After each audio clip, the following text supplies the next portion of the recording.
días, amados hermanos, que el Señor nos les bendiga a todos. Un gran gozo, una gran alegría. Una vez más, tener este privilegio tan precioso de poder compartir la palabra del Señor. Esta mañana estaré hablando en el libro de los Hechos de uno de los acontecimientos, yo diría, muy significativos en la historia del Evangelio. La conversión de una persona en particular que llegaría a impactar la vida de la iglesia de una forma increíble. La influencia que el apóstol San Pablo ha tenido sobre la iglesia cristiana hasta el día de hoy ha sido una influencia increíblemente de valor. Este hombre era conocido como Saulo de Tarso, de la ciudad de Tarso, del pueblo de Tarso. Este hombre había sido un hombre muy instruido, muy capacitado, un judío, educado, y probablemente se le han acreditado que hablaría unos 4 o 5 idiomas. Naturalmente se puede deducir que hablaba el hebreo, que hablaba el griego perfectamente. Hay evidencia bíblica de que hablaba por lo menos 2 idiomas más. En algún momento él tuvo que defenderse ante una multitud de gente y la Biblia dice que hablando en otros idiomas, él pudo comunicarse con la gente. Creo que uno de esos idiomas fue la gente de la Odisea, creo que era, pero es algo así como la lengua laicónica, algo así. Parecido, por ahí va. Y este hombre tuvo la oportunidad de haber sido un fiel y devoto judío, y no solamente judío, pero también judaizante, porque una cosa es ser judío y otra cosa es vivir la religión judía o el judaísmo, ¿verdad? Son 2 cosas distintas. Usted puede ser judío y no necesariamente tiene que ser una persona religiosa. Es más, puede ser ateo. Y no crea, pues, no asuma que todos los judíos son personas religiosas o fariseos. No. Son personas como nosotros, una sociedad totalmente diversa. Hay gente espiritual y gente que no cree en lo espiritual, gente agnóstica y de todo tipo. Así que, pero él era muy religioso y muy devoto al judaísmo y muy celoso de las cosas de Dios. Tan celoso que cuando el evangelio empieza a ser predicado, tenemos que decir que Saulo no conoció a Jesús, aunque son contemporáneos, pero no conoció a Jesús. No se menciona en los evangelios que Saulo haya estado cerca de Jesús en ningún momento. Y así que cuando Saulo empieza a escuchar a los cristianos predicando a Cristo resucitado, él reacciona. Y él ve en este movimiento cristiano un enemigo del judaísmo y un enemigo de Dios probablemente. Así que él se dedica con todas sus fuerzas y usa toda la influencia que tiene, religiosa y política, para atacar a los creyentes. Y se convierte en el perseguidor más tenaz, más audaz que la iglesia jamás ha conocido. La persecución que desata este hombre contra la iglesia, y va y pide cartas al sumo sacerdote o autorizaciones para ir perseguir a este movimiento donde quiera que estén, apresarlos y traerlos a Jerusalén para ser carcelados, torturados, lo que sea. Es un implacable perseguidor de la iglesia. Así que este hombre, y de él vamos a hablar hoy, y nuestro mensaje se titula de perseguidor a perseguido. Porque eso es lo que va a suceder en su vida. Él es un perseguidor terrible de la iglesia. Hemos hablado en las predicaciones anteriores y hemos visto que durante la muerte de Esteban, en el capítulo 7, verso número 59, se nos platica, allí se nos narra que Esteban está siendo apedreado mientras él invocaba y decía: Señor Jesús, recibe mi espíritu. Y cuando eso sucede, hay un joven que está ahí cerca en el capítulo 8, verso 1, dice, y Saulo consentía en su muerte. O sea, ya aquí empieza a nombrarse a este personaje y él está allí consintiendo en la muerte de Esteban, que creo yo, y siempre he creído que eso fue un cuadro que nunca lo abandonó de su mente, en su mente. Y este hombre yo creo que fue ese pensamiento de haber permitido la muerte de un hombre como Esteban, y seguramente muchas personas más habrán sido muertas en su consentimiento, es un recuerdo en la vida de este hombre que creo que nunca lo dejó en paz. Personalmente yo creo que ese es el aguijón al que él se refiere cuando dice que tiene un aguijón en su carne, que ya 3 veces le ha rogado al Padre que lo aparte de él, que lo quite de él, y el Señor le ha dicho, bástate mi gracia, porque como dice, bástate mi gracia, porque mi poder se perfecciona en tu debilidad. Así que personalmente creo que esos recuerdos, y déjeme decirle, usted y yo sabemos que si algo nos puede hacer daño, son los pensamientos del pasado.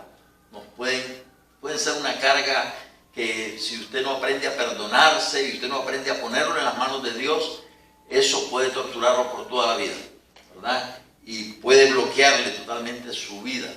Así que este hombre aparece en el capítulo 8 ya persiguiendo a la iglesia. Y mire usted lo que dice el verso 3, por ejemplo. Y Saulo asolaba la iglesia y entrando casa por casa arrastraba, oye, qué frase, arrastraba a hombres y a mujeres y los entregaba en la cárcel. Está clara aquí la actitud de este hombre llamado Saulo, que dicho sea de paso, ya muy pronto desaparecerá ese nombre de Saulo y empezará a usarse Pablo.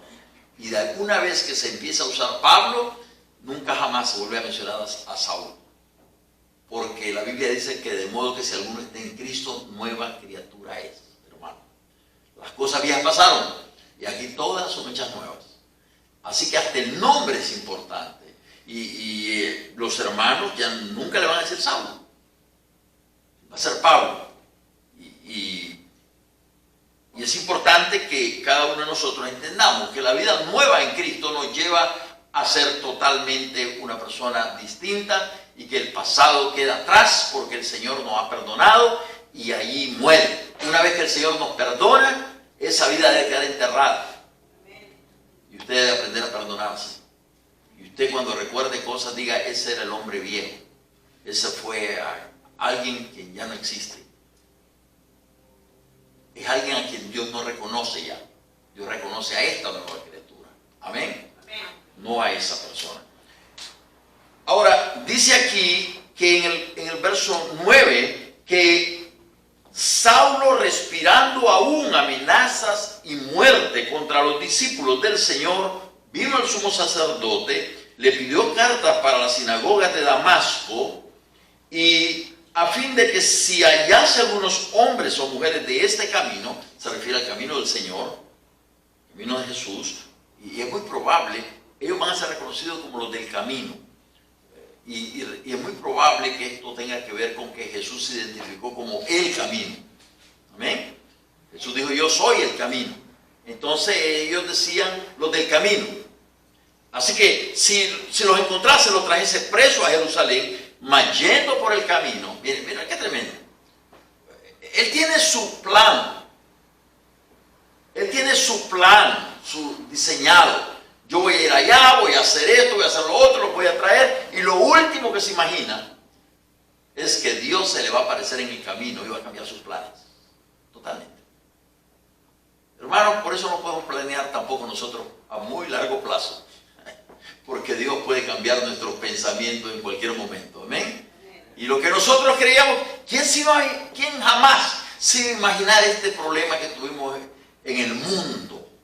El COVID-19.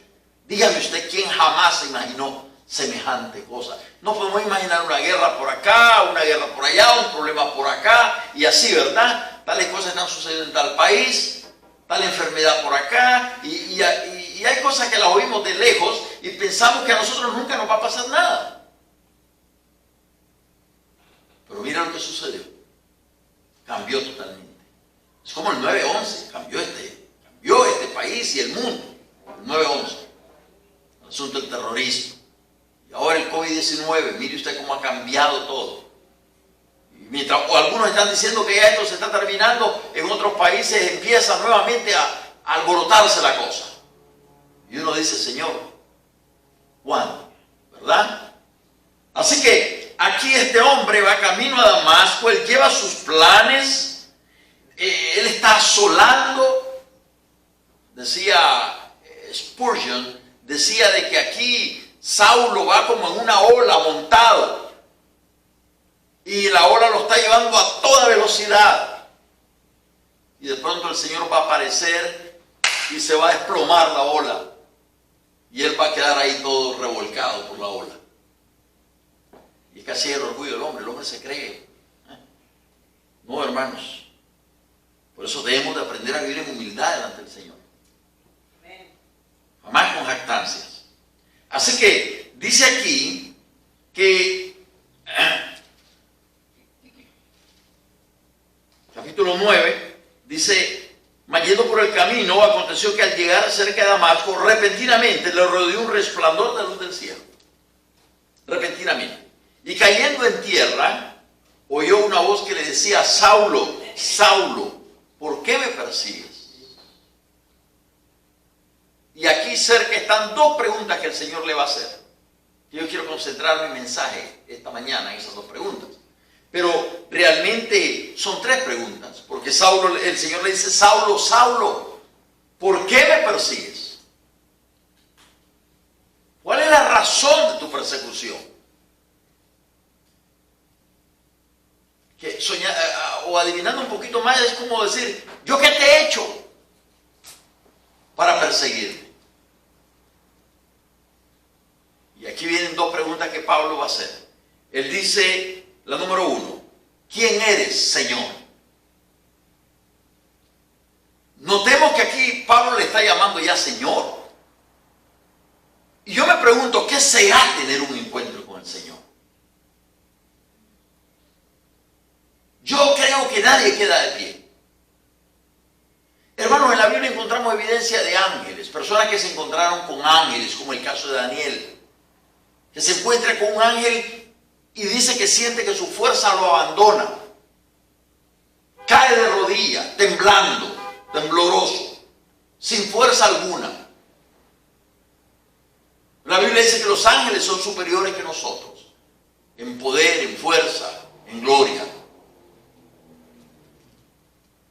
Pero increíblemente, Jesucristo no murió por ángeles, murió por nosotros. Seres pecadores, caídos de la gracia. Pero Él nos amó. Así que aquí, Saulo pregunta, ¿quién eres, Señor?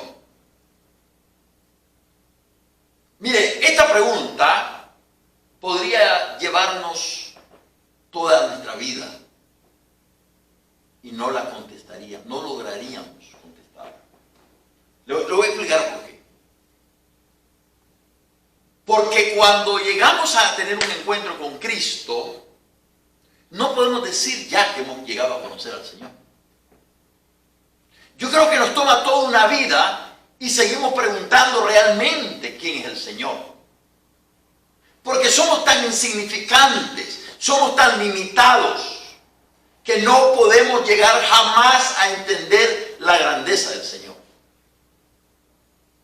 Moisés tuvo esa intención. Señor, muéstrame tu gloria. ¿Y qué le dice el Señor? Lo siento, pero no puede verme un hombre y vivir.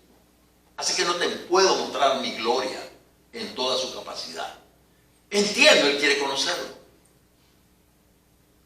Yo creo que nosotros vamos poquito a poco, en la medida en que nos vamos interesando en Dios, lo vamos conociendo poquito a poco.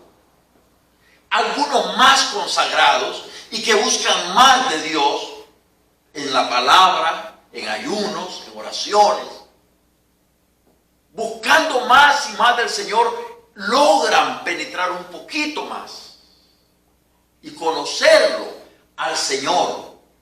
Pero no creo que nadie pueda decir, yo llegué a conocer al Señor plenamente. Yo creo que eso tiene que ver con la eternidad. La eternidad tiene que ver con seguir conociendo a Dios un poco más y ahora en otra nueva dimensión. Ya no en esta dimensión de la carne, sino en la dimensión del Espíritu. Porque entonces conoceremos como fuimos conocidos por Él, dice la palabra del Señor. Así que se trata de ir conociendo poco a poco en esta vida. Así que esta palabra, ¿quién eres, Señor?, es profunda, pienso yo.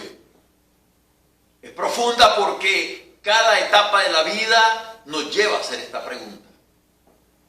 Yo creo que estaremos en una cama y creo que estaremos muriéndonos y seguiremos preguntándonos, ¿quién eres, Señor? Y ahí el Señor se va a revelar. Nos va a revelar parte de su gracia y llegaremos a entender al Señor un poquito mejor en esa etapa de la vida. Pero creo que donde estará el asunto es en la eternidad. Porque aquí la Biblia dice que Él nos irá perfeccionando, dice Filipenses 1:6. El que empezó la obra en vosotros la perfeccionará hasta el día de Jesucristo. Amén. Esto no para. Esto no para. Y el perfeccionamiento tiene que ver con irlo conociendo un poquito más. Qué bonito poder decir, no, yo sé que el Señor me saca de esta. Yo ya lo conozco, al Señor es tremendo. Él aparece. Él no me deja tirado ahí. Él va a aparecer. ¿Cómo? No te lo puedo decir. Pero Él va a aparecer. Y de que aparece, aparece. Abraham le dijo a su hijo, Dios proveerá, hijo. ¿A qué le dice? Papá, veo la leña, veo el fuego, pero no veo el cordero. ¿Dónde está? ¿Qué le dijo? Dios proveerá. ¿Sabía Abraham cómo iba a proveer? No, no lo sabía. No sabía exactamente el plan de Dios. No conocemos el plan de Dios, pero sí sabemos quién es Él. Y sabemos que Él es bueno, que Él es fiel. Sabemos que es nuestro Padre Celestial. Sabemos que Él no es hombre para que mienta. Sabemos que Él estará allí y está allí. Y aunque no lo veamos, Él está allí. No importa si usted lo reconoce o no lo reconoce, Él está allí. La Biblia dice que Él es fiel, aunque nosotros seamos infieles. Así que en nuestro momento de infidelidad podemos estar seguros de que Él es fiel. ¿Quién eres, Señor? Es tarea de toda la vida llegar a conocer quién es Dios. Y ese es nuestro reto. Y ese tiene que ser nuestro propósito a nivel personal, llegar a conocer cada día más quién es Dios. ¿Quién es el Señor realmente? Mire qué bonito que un hijo pueda decir, a mí me gustaría llegar a conocer a mi papá o a mi mamá más íntimamente. Me gustaría conocer más su corazón. Y muchos de ustedes o de nosotros tal vez nos hemos quedado en la vida con ese deseo. ¿Por qué yo nunca me senté a platicar con el viejo? Me hubiera gustado hacerle ciertas preguntas. Me gustaría poderle pedir consejos. ¿Qué pensaría él en este momento? O ella, refiriéndose a la mamá, en este momento de la vida. Cuando la joven llega a ser madre, de pronto reacciona y dice, wow, así como yo estoy viendo a mi niña ahora y con tanto amor, un día a mí me miraron así. ¿Cómo me hubiera gustado poder platicar con mi madre? Y todo lo que hice fue darle problemas como muchacha loca. De pronto así nos quedamos en la vida. ¿Cómo será Dios? Me gustaría saber más de Dios. Y pensar que hemos ignorado la palabra de Dios por mucho tiempo. Que no nos hemos interesado en conocerla mucho. Pensar que hemos menospreciado los momentos de oración. O el ayuno. Recurriendo a pensamientos como, bueno, esos son para ciertas otras personas, no para nosotros. Ya en eso te refugiaste y se acabó. Pero era una oportunidad realmente para conocer un poquito más de Dios. Para experimentar un poquito más la presencia del Señor, del Espíritu Santo, sabiduría, adquirir sabiduría, etc. Así que esta primera pregunta a mí me bloquea, no me deja seguir adelante. ¿Quién eres, Señor? Aquí hay tanto, hermano. Y solo puedo decirles, hermano, esforcémonos cada día por conocer más al Señor. Esforcémonos. Porque Él quiere ser conocido por nosotros. Mire, si Dios no tuviera interés de ser conocido por nosotros, no nos hubiera dejado la Biblia. Pero nos dejó la Biblia para que nosotros podamos conocerlo. Es el libro a través del cual podemos llegar a conocer a Dios.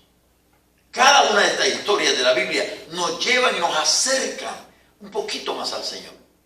Nos llevan a conocerlo un poquito más. Así que la primera pregunta aquí es, ¿quién eres, Señor? Las preguntas de Pablo.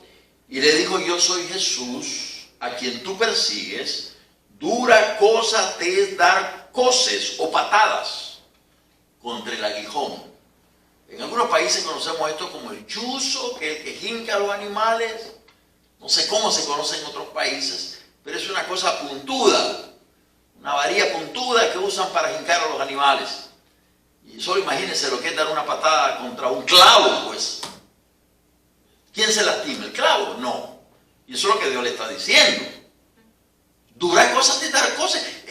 Mira, tu enojo, tu ignorancia, lo que sea, está chocando contra alguien. Tú no me puedes hacer daño a mí. Usted no le puede hacer daño a Dios. Usted es el que puede salir dañado. Usted es el que sale dañado cuando actúa en contra de Dios. Y como acostumbro decir, Dios no necesita de nosotros, nosotros necesitamos de Dios. Usted es el nuevo en esta tierra. Usted apenas tiene 40, 50, 60 años. Dios tiene siglos y siglos. Eternidad. Usted y yo ya no estaremos aquí, pero Él seguirá aquí. Porque este es su reino. Este es su universo. Él es el creador. Nosotros las criaturas pasajeras, temporales, aves de paso. Pero es increíble cómo el ser humano se enaltece, se llega a creer superior a Dios y se atreve a negarlo. Se atreve a negarlo y a blasfemar y a hacer cosas supuestamente contra Dios. Así que, ¿quién es el Señor? He ahí, hermanos, pues, el gran reto para nosotros como creyentes, como discípulos, como estudiantes de Cristo Jesús, el seguir creciendo cada día. Y el apóstol San Pedro nos dice, creced en la gracia y el conocimiento de nuestro Señor Jesucristo. Crezcamos. Esto no es que ya lo sé todo, que ya lo aprendí todo. No hay nada nuevo. No. Hay mucho que aprender aquí. Y para reconocer eso hay que ser humilde. Hay que ser humilde. Dice aquí, yo soy Jesús a quien tú persigues. Dura cosa te dar coces contra el aguijón. Él temblando y temeroso dijo, Señor. Ahí viene la segunda pregunta. ¿Qué quieres que yo haga? Primero, ¿quién eres, Señor? Y lo segundo, ¿qué quieres que yo haga? Estamos ahora hablando de propósitos. ¿Qué quieres que yo haga? Primero, hermano, reconozca y conozcamos más a Dios. Segundo, descubramos el propósito que Dios tiene para nuestra vida. ¿Qué quieres que yo haga? Y el Señor le dijo, porque Él es el que tiene que dirigir nuestras vidas y decirnos, ¿para qué estamos en esta tierra? Pensemos por un momento, la mayoría de nosotros somos personas mayores. Probablemente 2 o 3 personas sería lo más que me avanzan a mi edad. Ya tengo 65, no sé cuánto tiene usted, pero 2 o 3 personas me pasarán. Así que imagínense, no somos un grupo de gente joven, somos la mayoría personas mayores. Y tendríamos que estar descubriendo cuál es el propósito por el cual Dios todavía nos tiene en esta tierra. Para muchos de nosotros quizás va a ser ahora simplemente ser coach de nuestros nietos. apoyar a nuestros hijos. Ya no se trata tanto de que nosotros hagamos ya, construyamos, compremos, edifiquemos. Tal vez ya no se trata mucho de eso. Tal vez ahora venimos a ser quienes estarán detrás, apoyando, empujando, con palabras de sabiduría. Cuando la hija o el nieto vengan llorando a nosotros, confundidos, nosotros brindemos orientación, guía. Y ahí más que nunca necesitamos la sabiduría que hemos adquirido, el conocimiento que hemos adquirido de Dios, para que actuemos como hijos de Dios, dando consejos de acuerdo a lo que Dios quiere. Seremos los instrumentos que Dios usará para hablar lo que Él no le va a decir a la gente, así personalmente lo va a decir a través de nosotros.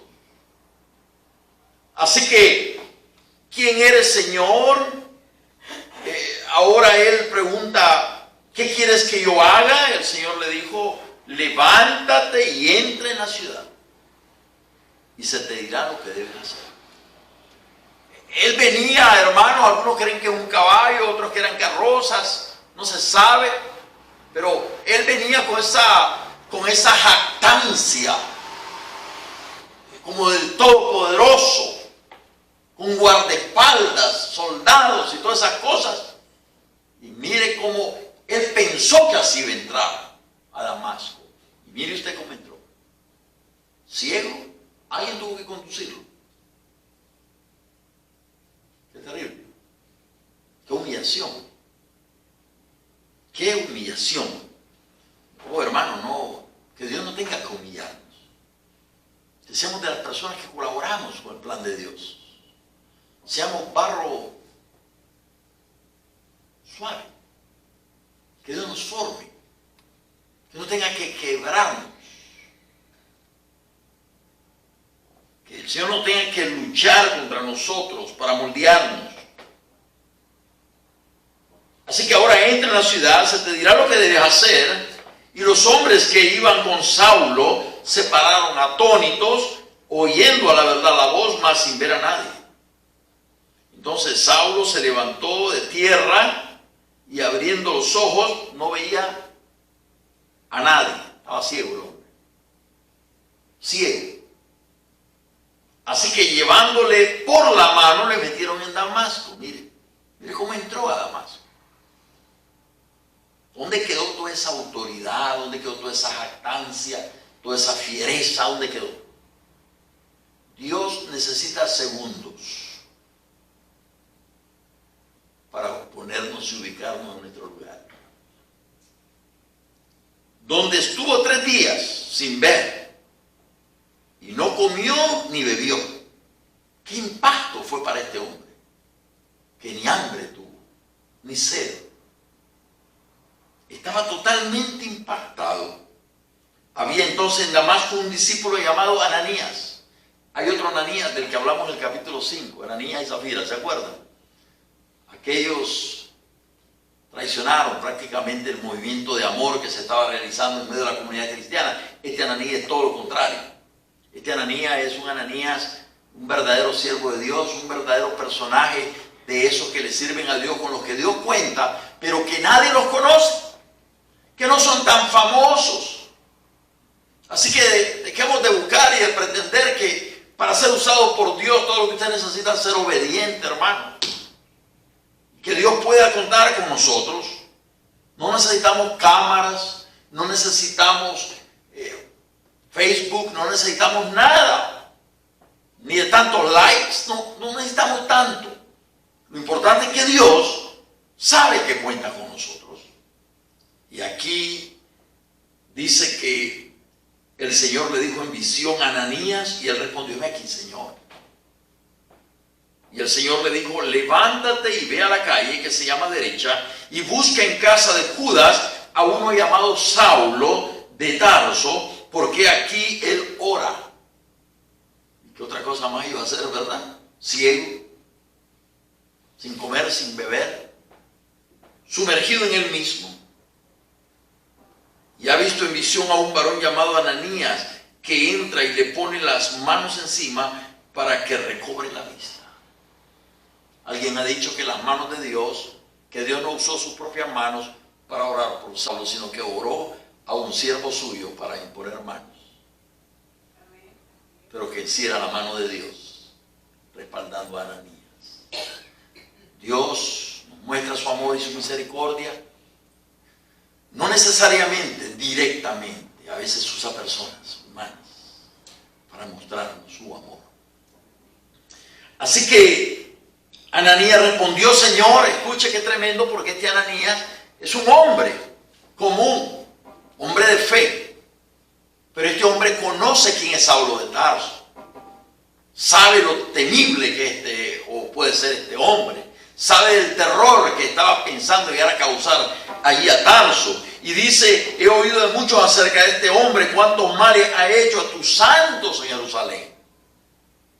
Y aún aquí tiene autoridad de los principales sacerdotes para prender a todos los que te invocan o los que invocan tu nombre.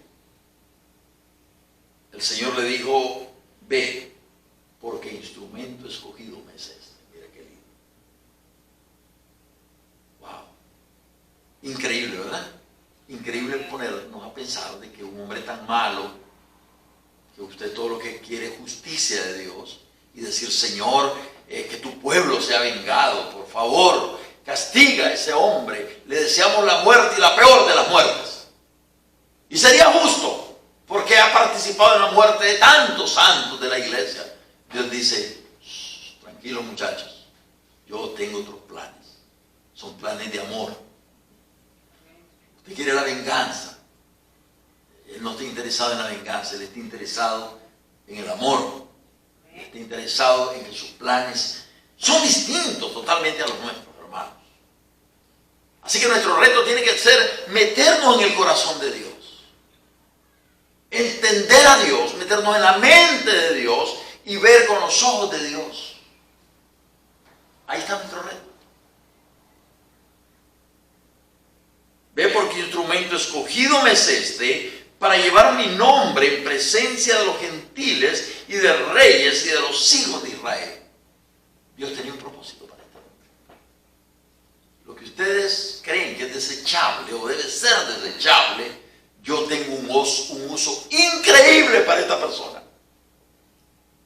Una historia que ustedes no pueden entender en este momento, ni la pueden creer. Yo me pregunto a aquellas personas que solo conocieron a San Pablo, que no conocieron nunca nada de Saulo de Tarso, no podían reconciliar en su mente que estos dos personajes eran los mismos. San Pablo, tan dispuesto a dar su vida por Cristo, a servirle a la iglesia, fue el mismo que estaba persiguiendo a la iglesia y matando, hermanos. Yo le mostraré cuánto le es necesario padecer por mi nombre. Jesús dijo: al que mucho se le perdona, mucho ama. Y San Pablo llegó a amar a Jesús de tal manera, hermano, tenía un corazón tan agradecido a Dios. Yo me temo que muchos de nosotros no le servimos a Dios con tanta intensidad porque no sentimos que se nos ha perdonado mucho. Aquellas personas que están conscientes de lo que se les ha perdonado y que están conscientes de que merecían el castigo eterno y no la salvación de sus almas, esos están totalmente decididos a servirle al Señor a cualquier costo. Escúchenme, a cualquier costo. Y no consideran nada como propio, como suyo, sino todo es del Señor. En Gálatas 2:20, San Pablo dijo: con Cristo estoy juntamente crucificado y ya no vivo yo, mas vive Cristo en mí. Y lo que ahora vivo en la carne, lo vivo en la fe del Hijo de Dios, el cual me amó y se entregó a sí mismo por mí. Mire qué tremendo. Con Cristo estoy juntamente crucificado. Pablo tenía su vida como nada, con tal de agradar a Cristo. ¿A quién tratas de agradar tú? Es a Cristo que tenemos que agradar. Fue entonces Ananías y entró en la casa, y esto es impresionante para mí, porque Ananías es un hombre que tiene sus propios temores. Es un hombre que sabe lo que ese hombre es capaz de hacer.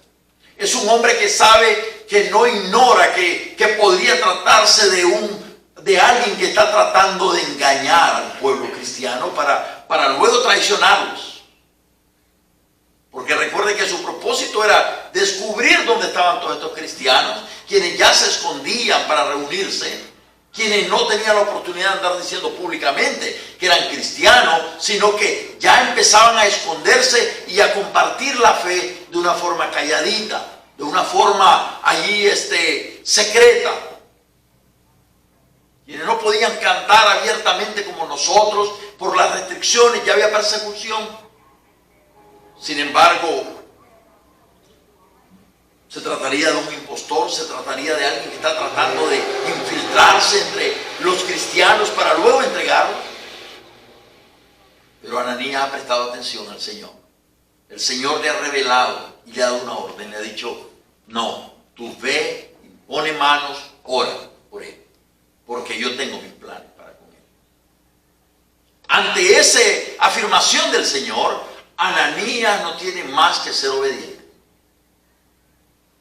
Y Ananías va a ir lleno de fe.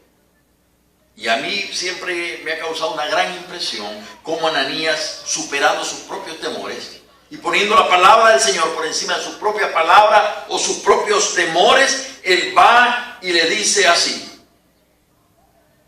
imponiendo las manos, dice el pasaje, poniendo sobre él las manos, dijo: hermano Saulo. Escuche qué lindo. Esa frase a mí me impresiona. Porque de una vez está creyendo en la conversión de esta persona. Le está diciendo hermano Saulo. Y nosotros por eso nos llamamos hermanos los unos a los otros. Porque hemos confesado a Jesús. No importa lo que hayamos sido. Si alguien dice haber aceptado a Cristo, que lo ha recibido como su Señor y Salvador personal y confiesa ser salvo por la fe, yo no tengo otro remedio más que llamarlo hermano, no tengo otra opción más. Es mi hermano en Cristo Jesús. ¿Quién soy yo para negar la obra que el Señor está haciendo en el corazón de una persona? ¿Quién soy yo para decir que esa persona, por lo que fue, es imposible que ahora sea una nueva criatura? ¿Quién soy yo? ¿Quién es usted? ¿Cómo nos atreveríamos a negar lo que Dios está haciendo en el corazón de una persona? Algunos muy, qué sé yo, tercamente dicen: no, es que primero tiene que mostrarme sus obras. No había tiempo aquí para mostrar obras todavía. Este hombre está ciego, este hombre está allí orando apenas. Es preferible que nos equivoquemos aceptando la palabra de alguien que dice que le ha entregado ya su vida a Cristo y nosotros llamarle hermano, aunque más tarde sus frutos no lo respalden. Prefiero equivocarme de esa manera antes de que Dios haga una obra en una persona y yo simplemente estar de testarudo diciendo: no, quién sabe, vamos a esperar a ver si es verdad. No. Hermano Saulo, le dice, el Señor Jesús, que se te apareció en el camino por donde venías, me ha enviado para que reciba la vista y sea lleno del Espíritu Santo. Mire qué tremendo. No solo recibe la vista física, pero ahora se lleno del Espíritu Santo. Dios pues está usando a un hombre, a un siervo de esos secretos, de esos no muy visibles que tiene Jesús, por todas partes. A lo mejor usted es uno de ellos. Uno de esos siervos con los que el Señor sabe que cuenta. Y le dice: ora, pon tus manos sobre él. Y él va a recibir la vista y va a ser lleno del Espíritu Santo. Dios puede usarnos para tales cosas. A cualquiera de nosotros.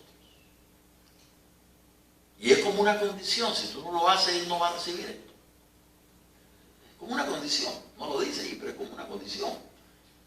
¿Y qué vas a hacer?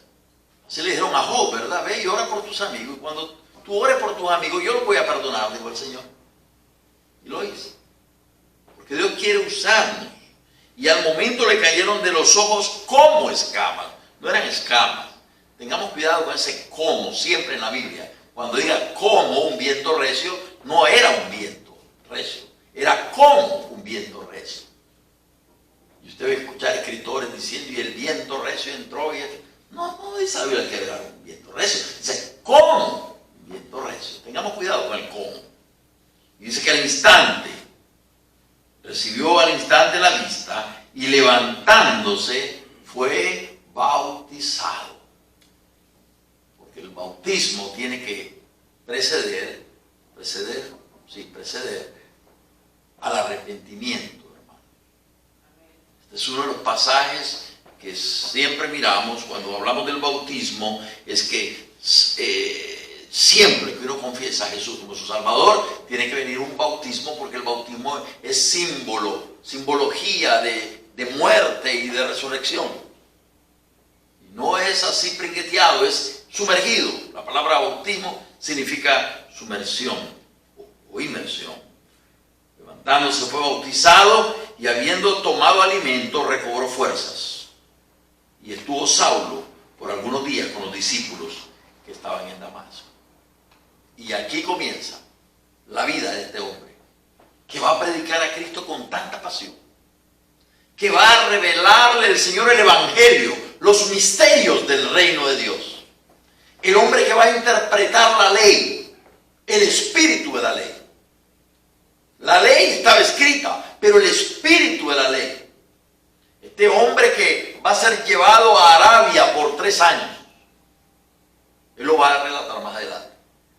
En Arabia por 3 años. Y en Arabia, dice más adelante en el libro de los Gálatas, se encuentra el monte donde el Señor le reveló a Moisés la ley. Acordémonos que este hombre vivió bajo la ley y era celoso de la ley. Pues Dios lo llevó al monte donde le entregó las tablas a Moisés para que recibiera la revelación, el espíritu de la ley. Porque la letra mata, pero el espíritu da vida, dice la Biblia. Así que, hermanos, este hombre se va a convertir en el gran apóstol Pablo, porque Dios le va a revelar el verdadero espíritu de la ley. Y vamos a encontrarlo predicando a Jesucristo con toda su fuerza, con toda su alma, con todo su corazón. Y estamos en deuda con este hombre, el cristianismo, porque el apóstol San Pablo, como es conocido, fue usado por Dios para llevar el evangelio a muchísimos lugares. Y como él lo va a decir más tarde, no se sentía menor que ninguno de los grandes apóstoles que habían andado con el Señor Jesús. Para mí, una cosa personal, esos 3 años que él estuvo en Arabia, él recibió un seminario de parte del Señor Jesucristo, como lo recibieron los apóstoles. Porque él dice que lo que él aprendió, no lo aprendió de ningún hombre, sino por revelación directa de Jesucristo. Mire usted.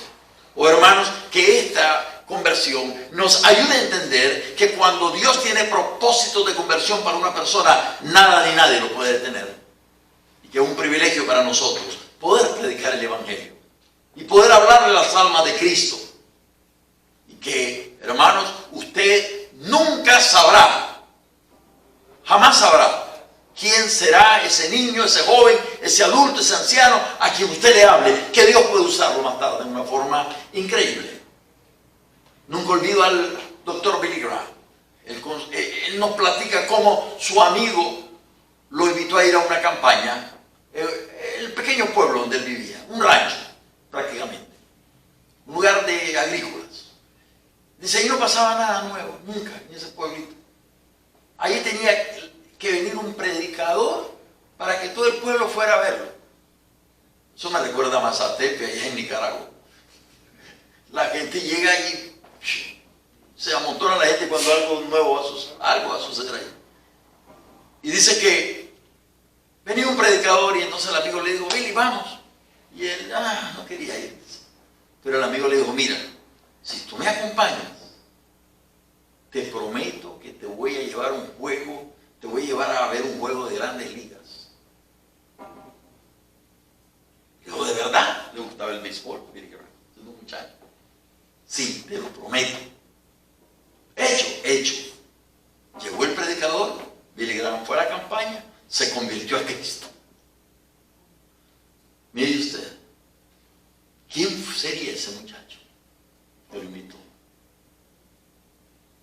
¿Quién fue?